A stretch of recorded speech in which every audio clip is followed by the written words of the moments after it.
The microphone turns itself off. That's not going to happen for everyone, just me. I have to take all that on myself. You guys, we're in it now. You're starting to feel the audience become one. It's getting a little warm in here. I love it. Let's keep the show going. Keep all your good energy and positive vibes for our next comedian.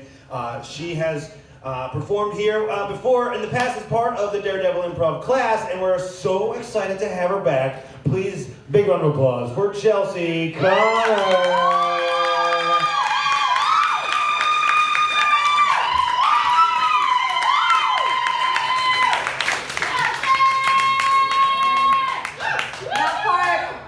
Never gets old. I will keep doing this as long. Just the preliminary applause is really all that I need to be happy with what I'm doing here.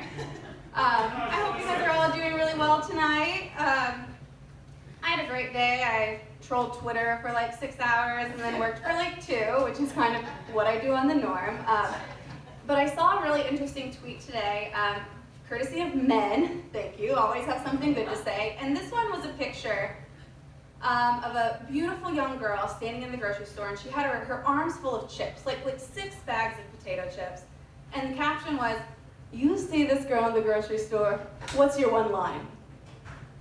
Your one line, can I get you a cart? Can I help you with the 10 bags of chips?" But really the thing that you're supposed to say is nothing. Because if there's one thing that you should know about a woman who needed chips with such urgency that she did not get a cart, okay, she went straight to the chip aisle and was like, Doritos times 10, let's go. Avoid her at all fucking costs. Do not pass go. Do not collect $200. You're over. But besides bully strangers on Twitter, I also bully our politicians, just like straight across the board. I think it's fair game. They shouldn't be on there, probably neither should I. My cause of the moment is Joe Biden, who I did vote for, but he's kind of slacked on this, like, deleting my student loan debt. He promised, I believed it. I don't really know what else to say there. So, probably about once a week I'll send him just like a little tweet. I'm like, Joey, babe, I know you're so busy. Like, I get it, but that's a lot of cash that I super need and that you're never gonna get. Like, I need you to understand, I've forgiven it. In here, it's done, and you need to make it official. When I ever get a response, I'll do it at my show, but I'm not very optimistic. But I'm trying to get more creative on like how I can avoid paying my student loan debt. And I've done a lot of research, and it looks like the best options are die, or leave America and literally never come back. Never set foot into this country again. And neither of those like are really ideal for me. So I had an idea. I'm raised Catholic. We have this concept called confession. And what you do is you go in and you tell them what you've done wrong, and it's not limited. It's like even for murder, that's supposed to be forgiven. And kind of the catch is you have to go, and it's like an 80-year-old man, and you speak to him behind a wall. And you can't see his eyes, but you can hear the judgment. He's not pleased with anything that you've been doing. And he's also going to call you his child, and you have to call him father. But if you can get through that, anything's forgiven. You say your Hail Marys, and you're squared up. I mean, that's the rules. So, what if? What if? Hey, Father, I went to college twice. Take care of it. I think that absolves me from anything. My best chance is probably Texas to get this to go through the court system. But, I mean, from there, it's just kind of like, I'm not sure who the bill goes to, but like instructed, I gave my problems to God. Get the man an invoice. And if that one doesn't work, don't you worry, I've got another idea. I think you guys might like this one. The kids might not, because it's called trickle-down debt. I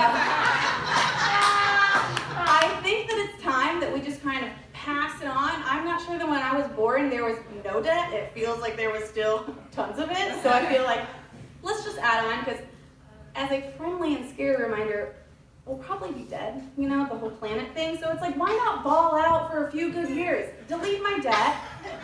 Let's freaking go. And what could be nice about it is what if we kind of rebranded debt to be the new family heirloom? Okay. No one gets jewelry or houses. Every family has a safe, and it's full of cobwebs and bills, and you just kind of go through it, and you're like, look at what all of us have accomplished. And if you play your cards right, baby, you can add to that too, you know what I'm saying? You wear it like a badge of honor. And I know that's not youth friendly. I love the youth. I want to be one badly. I'm 32, so I think I've like really edged past that, but like I'm holding on desperately. Like until my first Botox, I am a child. And I try and keep an eye out for like things that I think could be problematic about the youth. And I think a lot of people get really bent out of shape about the wrong things, but this show I watched recently, it was called The Ghost Inside My Child. And the premise is, there's a child and the family realizes several years after it's been born that it's not little baby Paul, it's Jack from the Titanic, right? Something exactly like that. They decide this baby is actually the reincarnation of a dead guy. And that can't be easy on the playground. You know what I'm saying? Like, it's hard to be a kid because kids are assholes, and like it's really hard if you're a kid with like a weird preoccupation, like ghosts or aliens, but the kid who thinks he's dead has zero shot, because I know for sure that I would make fun of him, right? He says something you don't like, it's like, what are you gonna do? Hit an iceberg? Jack? Draw me like a French girl? Die again? What are you gonna do? So, that's all to say that I think there shouldn't be much regulation with like kids and who they identify as or what they want to be, but it has to not have a death certificate, right? Like you can be anything that you want in this world, but just not a dead guy. That's the only thing that we ask of you and the only thing you have to be. I did have an altercation with the youth recently.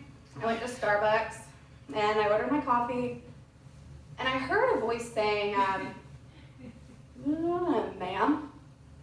And I was like, okay, well, he's not talking to me because I'm not a ma'am, obviously.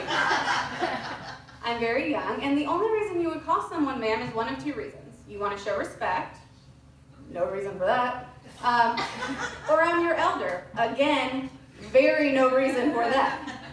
So I ignored him, and he doubled down. He like tapped me on the shoulder and he's like, ma'am, your coffee. It's like, first of all, if you're saying that because you think I'm your elder, get wrecked, fart lord, because I'm the coolest, youngest thing that you'll ever see. Snapchat that. But if you want to respect me, which I like, you have to use my formal madame. You can't go around here just calling people ma'am. You need to ask what I want to hear. I really didn't say anything. I actually said like really nicely, thank you, and I walked out and drank my coffee because I have this fatal flaw where I never want someone to leave an interaction not being pleased with me. It's like my worst version of hell to think that I've done something that will make someone else uncomfortable. So you can pretty much do anything, and I'm still gonna make sure that like you feel nice about me. And I was at the gym recently, and the way my gym works is there's these little sauna rooms, and up to 3 people can go in at one time. So I try and angle it so that I never have to see another human ever while I'm there. It's just not something anyone else needs to see. But I was in there with a stranger and my mother, and this woman starts moaning. I mean, really early in, and they start like painful moans. It's like, is she okay? I'm not sure. And then they get like, then it feels like she's maybe a little aroused, and it's like, I don't know what to do from here, but she's been moaning for 15 minutes straight. And all I'm trying to think in mind is just like, do not laugh, do not laugh. And you know the feeling, when you just want to laugh so bad and you can't do it, so you're like, please don't do it, please don't do it, please don't do it. I did it. I busted out laughing right in her face, and then I panicked because I'm like, she must be so embarrassed. I'm so important to her that she's gonna think about this moment for the rest of her miserable life. And she's gonna be like, this idiot Chelsea ruined my day when she laughed at me. So I was like, what can I do to make this better? So I quickly apologized. I was like, I'm sorry. And I was trying to come up with a lie. Why would you laugh? Why would you laugh? And what I came up with was, I'm so sorry I laughed. I'm scared I'm gonna fart. For no reason. I mean, I just threw myself under the bus. I could have just said, I'm sorry I laughed. I could have just said I'm sorry or maybe nothing at all. But no, I was like, you know what? As long as you're comfortable, I will go fuck myself. And I know for 100% fact that she walked out of there and she was like texting her friend. She's like, you'll never believe what flatulent bitch I had a Pilates class with today. So embarrassing for her. And all that's to say that if you see her, you let her know it's not true. I was not on the verge of farting and it was a lie. Thank you guys, that's my time.